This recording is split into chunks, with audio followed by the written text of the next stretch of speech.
Vous écoutez les podcasts de la team Géoloc. Dans cette série de podcasts, vous allez découvrir le projet InMob, la cartographie du handicap par mesure inertielle pour faciliter la mobilité. Aujourd'hui, vous allez comprendre comment se passe une expérimentation du point de vue des testeurs. Les témoignages de Catherine Leproux, Christophe Héron, Bernard et Marie-Paul Pesson vont vous faire découvrir le projet InMob sous un autre angle. Bonjour. Pour commencer, est-ce que vous pouvez vous présenter ? Je m'appelle Marie Pesson, j'ai 46 ans. Je suis Bernard Pesson, j'ai 48 ans et j'habite Vertou. Je m'appelle Catherine Leproux, j'ai 57 ans, j'habite Nantes-Sud. Moi je m'appelle Christophe Héron, je vais avoir 50 ans cette année. Et j'habite Beautour, j'habite à 150 mètres d'ici. Depuis combien de temps vous êtes déficient visuel ? Moi depuis la naissance. Et moi depuis l'adolescence. Et moi depuis la naissance, mais je voyais mieux avant. Et moi depuis 9 ans. Il y a 9 ans. Alors, racontez-nous comment ça se passe une expérimentation avec nous. Bon, ça se passe très bien, on suit la demande et puis on espère être assez efficace pour rendre le projet efficace. Ouais. C'est des après-midi agréables, tout en travaillant pour la recherche. Je trouve ça très instructif pour nous. Moi je trouve ça très intéressant. Pour l'instant, je vois pas trop bien où ça va. J'ai hâte de voir concrètement ce que ça va donner. Dans l'ensemble, ça me fait des après-midi très sympas, à prendre l'air avec des gens intéressants. Je m'amuse bien. Concrètement, qu'est-ce que vous faites pendant une expérimentation ? Déjà, ce qu'on fait, c'est qu'on marche avec des capteurs. On a un capteur soit dans une main, soit dans une poche de blouson ou poche de pantalon ou autre. Et on a un capteur au niveau d'un pied. Ouais, les capteurs, ils ressemblent, je sais pas, qu'est-ce qu'on pourrait dire, hein. C'est gros comme des grosses boîtes d'allumettes. Hein. Ça ressemble des boîtiers en fait. Ils les attachent avec des gros élastiques au niveau du pied. Ouais, ça tient dans la main. Des fois, ça tombe en panne. Il faut tout recommencer. L'autre jour, on en avait eu un capteur sur la tête. C'est un autre système aussi. C'est celui qui était auparavant sur le pied, on l'a mis sur notre tête. C'est une autre façon d'analyser les déroulements de la marche. Ils l'ont fait tenir avec quoi ? Avec une sangle sur une casquette. Ils ont pris des photos ?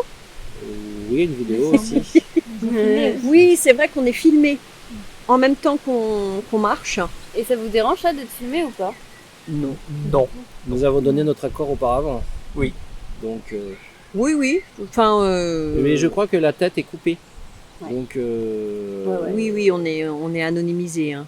Il est important également d'avoir effectivement une marche fluide, qui n'est pas toujours mon cas.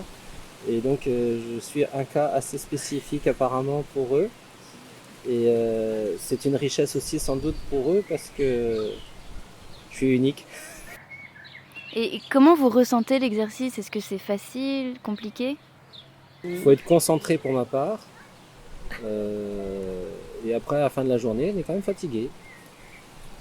Ouais, c'est simple. En fait, ils sont aux petits soins. Hein. Ils font attention à ce que les élastiques soient pas trop serrés. On s'occupe bien de nous. Ils font attention à ce qu'on soit détendu et puis que ça se passe bien pour nous, quoi. C'est pas dans une ambiance de stress et de labo. Et nous sommes guidés à la voix, donc En plus, une marche simple, un circuit bien tracé. Ouais, puis maintenant, je trouve que c'est même plus... Parce qu'on a commencé justement les essais, on les avait commencés ici d'ailleurs, à la cale de Beautour, les tout premiers essais. On faisait des allers-retours. Et maintenant, c'est vrai que ça devient même plus intéressant parce qu'on fait un parcours maintenant. C'est vrai. Comment vous venez jusqu'au lieu de l'expérimentation ? Moi, je viens essentiellement avec le service Proxitane parce que pour aller jusqu'à l'université en bus, c'est pas simple, quoi. Il n'y en a pas beaucoup de bus. Après, bien souvent, géologue a la gentillesse de se déplacer, donc pour s'y rendre à des endroits, on se déplace par nos propres moyens. Ouais, moi ça m'est arrivé, enfin, je vais plutôt au labo en transport en commun. Et puis après, soit ils viennent me chercher à l'arrêt de bus, qui est pas très très loin, qui est à 1 kilomètre du labo, soit ils viennent me chercher à l'arrêt de Cram, qui est plus loin. Quels sont vos obstacles et vos difficultés niveau mobilité et comment le projet pourrait-il les améliorer ? La recherche qu'on est en train de mener avec Géloc, ça nous mènerait directement à la porte ou à l'arrêt de bus À l'arrêt de bus exactement, parce que par exemple, je vois à Foch Cathédrale, l'arrêt Foch Cathédrale, qui est très grand, et il y a donc l'arrêt du busway arrive au milieu de la place, mais les arrêts de bus sont pas au même endroit que l'arrêt du busway. Et là, faut les trouver en fait.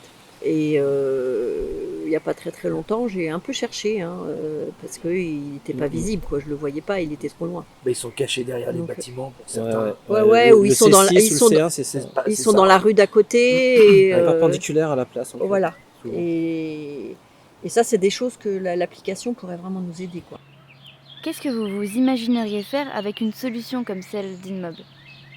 Si le trajet de notre domicile, par exemple, vers un point B est fluide de A jusqu'à Z,